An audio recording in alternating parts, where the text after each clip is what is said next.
نحمدہ ونصلی ونسلم علی رسولہ الکریم اما بعد۔ محترم معزز سامعین و ناظرین، مفتی سعید الرحمان سعدی آپ کو اپنے چینل پر خوش آمدید کہتا ہے۔ معزز سامعین، آج کے اس ویڈیو میں ہم انشاءاللہ العزیز خواب کے اندر زمرد دیکھنے کی تعبیریں بیان کریں گے کہ اگر کوئی مرد یا عورت خواب میں ایک قیمتی پتھر ہے زمرد، وہ خواب میں لیتے دیتے جمع کرتے اٹھاتے دیکھے، اس کا مالک بنا ہوا اپنے آپ کو دیکھے، تو اس کی کیا کیا تعبیریں ہو سکتی ہیں؟ اگر کسی مرد یا عورت نے خواب میں زمرد پتھر دیکھا، اگر تو وہ شادی شدہ ہیں تو اس کی تعبیر یہ ہے کہ خواب دیکھنے والے کو بیٹا نصیب ہوگا،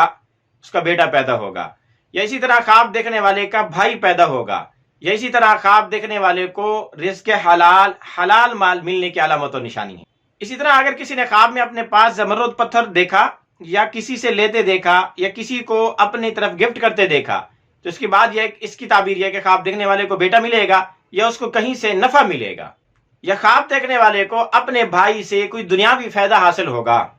اسی طرح اگر کسی نے خواب میں زمرد پتھر کو ضائع ہوتے ہوئے، گم ہوتے ہوئے، چوری ہوتے ہوئے دیکھا، تو اس کی تعبیر یہ ہے کہ خواب دیکھنے والے کا کوئی نقصان ہوگا، کوئی جسمانی یا مالی نقصان پیش آ سکتا ہے۔ اسی طرح خواب کے اندر زمرد کو دیکھنا، اس کی تعبیر دین اور مذہب سے بھی دی جاتی ہے، عقیدے اور نظریے سے بھی دی جاتی ہے۔ جس قدر خوبصورت، صاف ستھرا، عمدہ، بڑا